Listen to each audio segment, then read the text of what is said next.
Okay, I'm back again. For some reason, I didn't get the signal, kind of corrupted. It went out, all that good stuff. I just got through voting in Kingwood, Texas.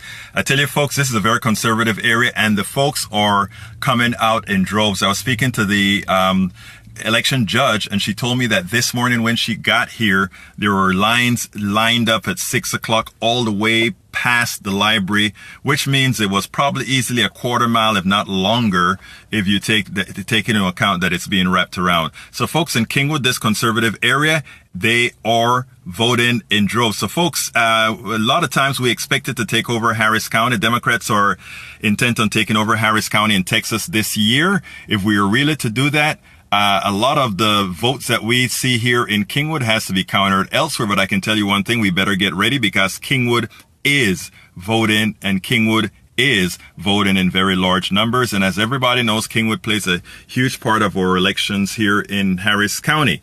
Now, I spoke to, again, a lot of my conservative folks in the line, and it turned out pretty well. Some of these guys, I think I may have gotten like maybe one or two to give some consideration to how they were voting. So we'll see how that goes. But folks, you got to go out there. Today's the first day of voting. You have got to go out there and vote today. You have 11 days here in Texas to early vote. Why else do you want to early vote? If they have some sort of a shenanigans occurring where they say they can't find you on the list, or there's a voter ID problem or whatever, that can be mitigated if you come early, realize there's a problem, and fix that so that your vote can actually count.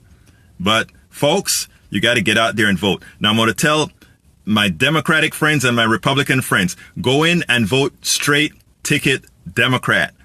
And there's a reason why. Whether you're Republican or Democrat, for this particular election, the policies that are out there are the policies that if you have kids in college that you are going to want. If you have many other issues, you are going to want. So go out there and vote. Republican or Democrat, go vote straight ticket Democrat. This, and don't forget, you don't have to tell your friends who you voted for. You don't have to tell your friends that you voted Democratic. When you are in that booth, is between you, your God, and yourself. So you don't have to worry about all of that. Just go in there and do what's important for your family, what's important for your country. And right now, voting Republican in Texas or elsewhere, it's a clear and present danger. You have friends that need medical care, voting Republican, you're killing some of your friends. You have many other issues. If you want your kids educated right in Texas, right now they're cutting the education budget. Read the Houston Chronicle today, what they're doing to your kids with special needs. Cutting these budgets that hurt the people. And what else are they doing? They're building all these toll roads. In other words, only some will have good transportation. So folks, go out there, vote Republican or Democrat. Vote straight ticket Democrat. This time you're doing it for yourself. And one more time, you don't have to tell anybody who you voted for. There's one thing that you just need to do. Vote appropriately. It's only you and your God in that booth. C'est la vie.